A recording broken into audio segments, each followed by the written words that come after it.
안녕하세요. 신혼 11개월 차의 30살 새댁입니다. 신랑하고 저는 동갑내기 커플이에요. 2년 긴 연애를 하는 동안도 싸움 한 번 없이 잘 지냈고 결혼하고 나니 연애할 때보다 훨씬 사이가 좋게 잘 지내요.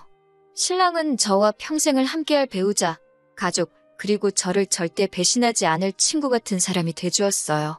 제가 사연을 쓰면서도 다른 분들 사연을 많이 접해봤는데 다른 분들은 고부 갈등 때문에 정말 말 못할 스트레스를 받고 계신데 비해 저희 시부모님 또한 정말 존경받아 마땅할 정도로 그 인품이나 마음 씀씀이가 이루 말할 데 없고 저한테도 너무 잘해주시는 분들이세요.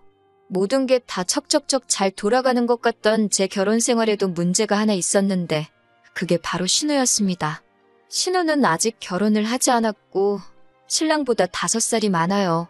요즘 시집 가는데 나이가 뭐가 중요하냐들 하지만 신랑의 표현을 빌리자면 우리 누나는 이제 시집 다 간 거나 마찬가지라고 표현할 정도입니다. 나이도 나이지만 그 나이 먹어서 모아놓은 돈도 없고 직장도 없어서 시부모님 밑에서 등골을 빼먹으면서 살고 있다고 하더라고요. 연애하는 동안에는 남편에게 위로 누나가 있다는 것쯤은 알았지만 사실 한 번도 남편의 누나를 만나게 될 일이 없었어요. 신우는 얼마 전까지 지방에서 혼자 살았었거든요. 신우가 취직 준비할 때 연애하는 사이도 아니고 좋아하던 남자가 있었는데 그 남자가 취직이 되면서 지방으로 내려가게 되었는데 그 남자 따라간다고 신우도 그 길로 같이 지방으로 내려갔다고 했어요. 그쪽에서 자취하면서 취직을 했다고 들었는데 신우가 학교도 좋은 곳을 나온 게 아니라서 신우가 따라간 남자처럼 좋은 기회를 얻어 취직을 하게 된 게 아니고 그냥 동네에서 영세한 중소기업 같은 데 들어가서 일을 했다고 합니다. 그러니까 신우가 거기서 버는 돈 가지고는 생활도 어렵다고 징징대는 바람에 지방에 내려가 취직까지 했으면서 시부모님이 신우가 사는 자취방 월세를 대신 내주고 계셨답니다. 그런데 혼자 사는데 허파에 바람이 들어가지고는 거기서도 아주 최고급 오피스텔에 들어가가지고 월세 부담이 엄청나셨다네요. 시부모님께서 그 돈을 감당을 못하시겠으니 그쪽에다가 아예 전세를 알아봐 주셨다고 하고요.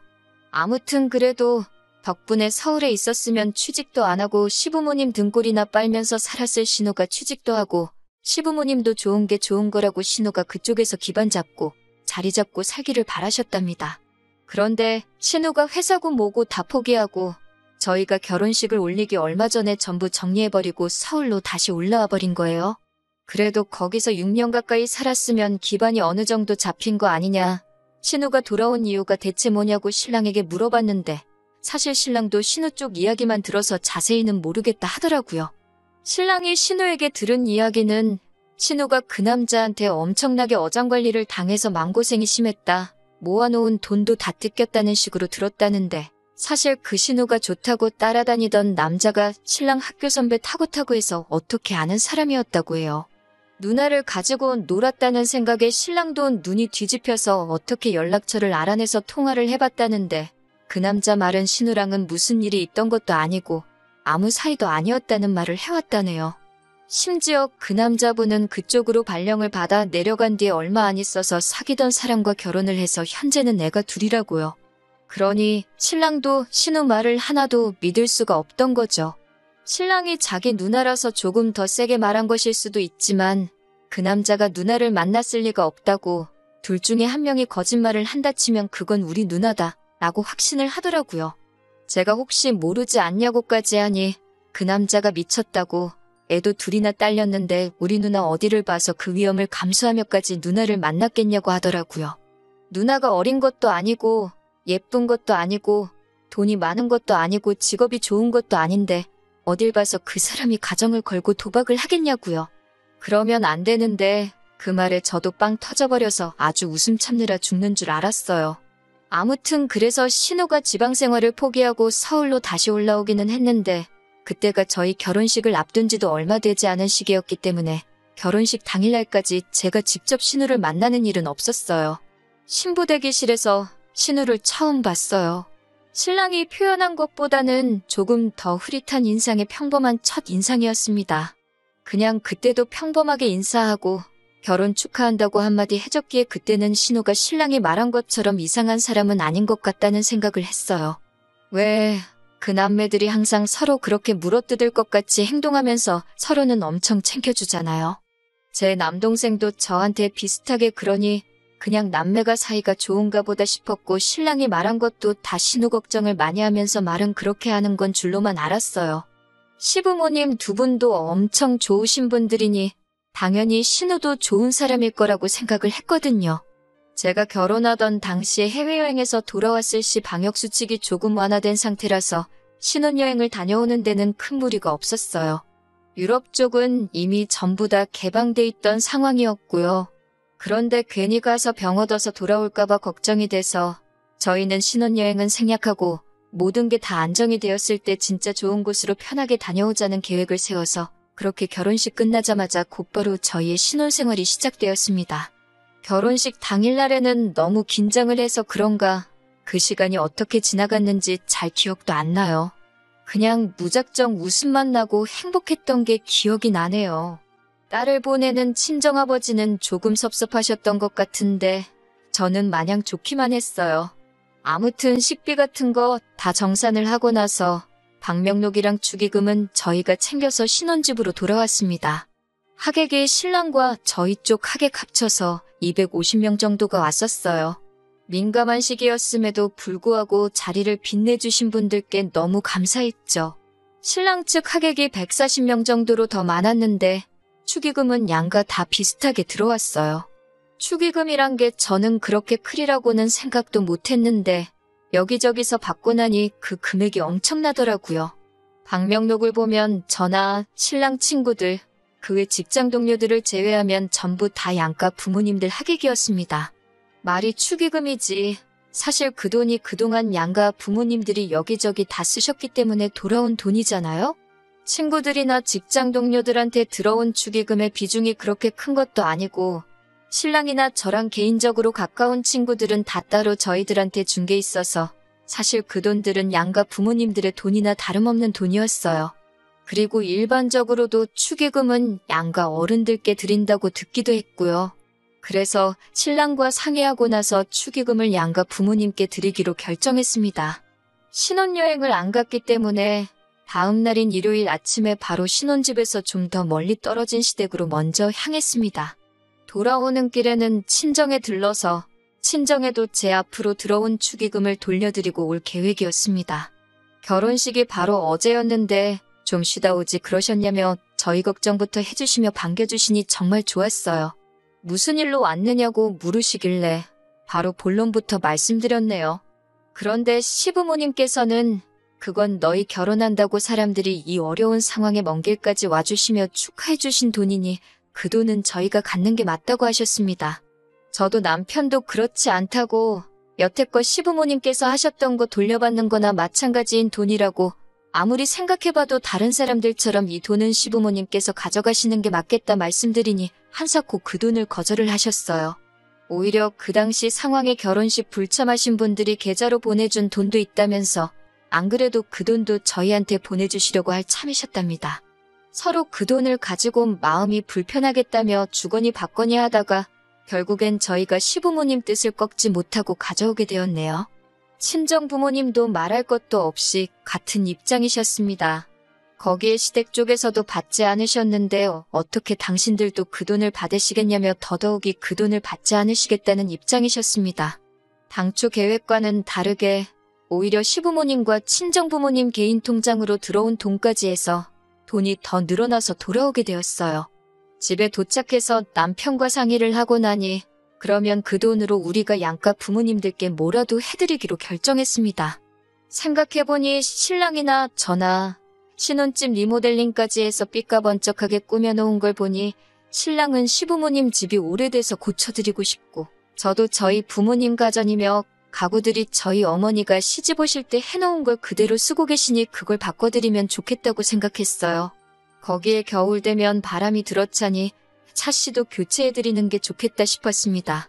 모처럼 그 큰 돈을 의미 있게 쓸 수 있게 방향이 잡히고 있으니 기분이 좋더라고요. 신혼여행을 안 간지라 회사 휴가도 남아있어서 신랑하고는 아예 회사에 휴가를 맞춰서 냈습니다. 그리고 그 기간 동안 신혼집 구할 때 마냥 리모델링 회사도 보러 다니고 전자제품 마트랑 가구점 돌아다니면서 이것저것 고르고 있으니 신혼집 알아보면서 지치도록 했던 건데도 기뻐하실 양가 어른들 생각하니 그건 나름대로 또 즐겁더라고요. 그러던 어느 날인데 신우한테서 전화를 한 통 받게 되었습니다. 신우라고는 결혼식 날 한 번 본 게 전부인데 남편이 아니라 저한테 전화가 오니 조금 의아했습니다. 남편은 그때 이른 아침이라 아직 자고 있었는데 남편 전화로도 먼저 걸려왔던 게 아니라 정말 저한테 바로 들어온 전화였어요. 결혼식 날 정신이 없었으니 결혼 축하한다고 다시 한번 말해주려고 전화를 걸은 건가 싶어서 한치의 의심도 없이 전화를 받았어요. 신우가 그런 걸 요구할 줄은 정말 상상도 못했으니까요. 전화를 받으니 신우는 저한테 인사도 건너뛰고는 다짜고짜 축의금에 대한 행방을 묻더군요. 설마 그 돈을 벌써 다 써버린 건 아니겠지 하고 묻는 겁니다. 신우도 자식이고 하니 당연히 부모님께 드려야 할 돈을 저희가 갖게 해주셨다고 한들 아마 저희가 그 돈을 정말 저희들 사리사욕 채우는데 홀랑 써버릴까봐 노파심에 연락을 한 줄로만 알았습니다. 기본적으로 저와 남편이 준비하고 있는 건 시부모님께서 미리 알게 되시면 당연히 거절할 게 뻔하니 시부모님과 같이 살고 있는 신우에게 자초지종을 말해줄 수는 없어서 약간 애매모호하게 대답을 했어요. 그런데 제 생각이 틀렸더라고요. 신우는 저희가 정말 저희들 사리사욕을 위해 쓰지 말라고 충고를 하려고 전화를 한 게 아니었고 오히려 시부모님 앞으로 들어온 축의금을 대뜸 자기한테 달라고 하는 거 아니겠습니까? 저는 솔직히 제가 잘못 들었거나 제가 잘못 이해한 게 아닌가 제 귀를 의심까지 하게 되었어요. 그 돈을 저희가 왜 드리냐고 물어보니 어차피 너네 그 돈은 부모님께 돌려드리려고 했던 돈 아니었냐고 하면서 시부모님이 거절을 하셨지만 만약에 그 돈을 받으셨다면 전부 자기한테 썼을 돈이었다 하는 겁니다. 그러니 암만 시부모님이 먼저 거절을 하셨더라도 저희도 그 돈이 필요 없다고 들고 왔던 거나 마찬가지니 그 돈이 자기 돈이나 마찬가지다. 그러니까 내 돈을 내놔라 하고 말하는 것이었어요. 이유는 말씀드리지 못하지만 그 돈은 저희가 사용하기로 한 게 있어서 드리지 못하겠다 말했습니다. 그때부터 신우는 완전히 얼굴에 철판을 깔고는 내 돈을 왜 니들이 마음대로 쓰냐는 겁니다.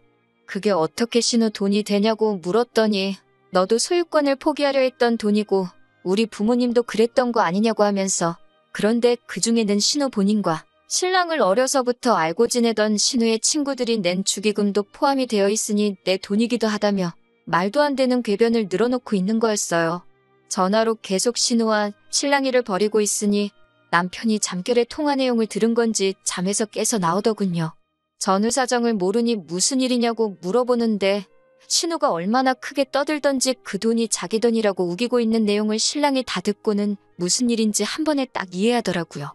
제가 신우랑 이야기하는데 전화기를 딱 뺏어서는 그 돈을 누나가 왜 탐을 내냐고 누나 이러고 있는 거 부모님도 아시냐고 딱 한마디 하더군요. 신우는 전화기 너머로 그새 남편한테 가서 그걸 고자질을 했냐고 하면서 악을 쓰고 있었고요. 남편이 누나 이러는 거 부모님한테 전화를 드릴까 말까 이러고 있으니 저한테는 그 돈 내놓으라고 큰 소리를 펑펑 내더니 동생인 남편 앞에서는 찍소리도 못하고 전화를 끊었습니다. 신우랑 신우 친구들이 대체 축의금에다가 얼마를 냈길래 그 돈이 내 돈이라고 우길 수 있는 건지 방명록을 열어봤어요. 남편이 기억을 되짚어가며 누가 누나 친구인지 찾아봤는데 누나 친구 아는 이름 하나 있다고 하면서 방명록 한쪽을 가리키더라고요. 누구누구 왜 6명 해가지고 6명이 와서 10만 원을 내고 갔더라고요. 신우도 하나뿐인 동생 결혼식인데 뭐 하나 해주지는 못할 망정 5만 원을 축의금이라고 냈더군요. 집에 휴지나 세제라도 사왔으면 이런 말도 안 하겠어요. 몇 천만 원이 되는 축의금 중에 꼴랑 7명이서 15만 원 낸 거나 마찬가지인 돈을 가지고 자기 지분이 있으니 그 돈을 내놓으라고 하는 걸 보니 하도 어이가 없으니 웃음이 다 나더라고요. 남편은 배꼽을 잡고 뒤집어지면서 이게 30대 후반 다 되는 사회인들이 낸 축의금이 맞냐면서 포복절도를 하더라고요. 그러면서 남편이 웬만하면 그냥 넘어가 주려고 했는데 이걸 보니 안 되겠다고 하면서 시부모님한테 전화를 걸어서 방금 있던 일을 속속들이 다 이야기해줬습니다. 시부모님 입장에서도 신우가 아픈 손가락이기는 할 텐데 제게 한 짓이 상식선에서 생각해봐도 이해도 용서도 되지 않는 일이라서 그런지 그렇게 인자하신 시부모님도 화를 내실 줄 안다는 걸 보여주시더라고요. 두 번 다시 똑같은 짓은 하지 못하게 일부러 저희를 시댁까지 부르셔가지고는 저희가 보는 앞에서 신우를 아주 쥐잡듯이 탈탈 털으셨습니다. 신우는 남편을 째려보면서 네가 말했냐 하면서 씩씩대고 있는데 그 모습이 무슨 어린 시절에 심술 많은 동네 친구가 엄마한테 혼나면서 딴짓은 더 혼날까봐 못하고 째려보고 있는 그 모습이 딱 비쳐 보이더라고요. 혼자 살면서 정신이라도 좀 차렸으면 했는데 오히려 더 버려놓은 것 같다고 신우가 지방에 처음 내려갔을 때 지원해주신 신우 정착금도 도로 다 가져시겠다고 하시고 신우도 집에서 내쫓아버리셨네요. 오냐오냐 다 받아주니까 세상 어려운 줄 모른다고 혼자서 밥값 할 수 있는 정도가 되면 그때 다시 돌아오라고 하고요. 쫓겨나는 신우한테 남편이 15만 원 건네주면서 이거 축의금으로 들어온 누나네 돈이라고 이거 돌려줄 테니 이거 먹고 떨어지라고 하는데 솔직히 그러면 안 되는데 옆에서 보고 있는 제 속이 다 후련하더라고요. 신우는 결국 지방에 다니던 회사에 사정사정을 해서 다시 입사를 하게 되었고 다시 혼자서 지방에 내려가 살게 되었어요. 하지만 달라진 게 있다면 시부모님이 신우에 대한 지원을 전부 끊어버렸다는 거예요. 시부모님도 이번엔 독하게 마음 먹으신 것 같은 게 자꾸 오냐오냐 해줬더니 당신들께서 신우를 저렇게 만들어 놓은 것 같다며 이번에야말로 신우가 스스로 구실을 할 수 있게 도와줘야겠다고 굳게 다짐하셨나 봐요. 신우도 처음에는 죽는 소리 하다가 사람이 그 정도로는 죽지 않는다는 걸 깨닫고는 지금은 정신 차리고 적응도 하면서 일을 하고 있나 봅니다. 얼마 전에 시부모님 집 리모델링이 끝이 났어요. 바닥이며 벽지, 부엌에 화장실까지 전부 다 싹 바꿔드렸습니다.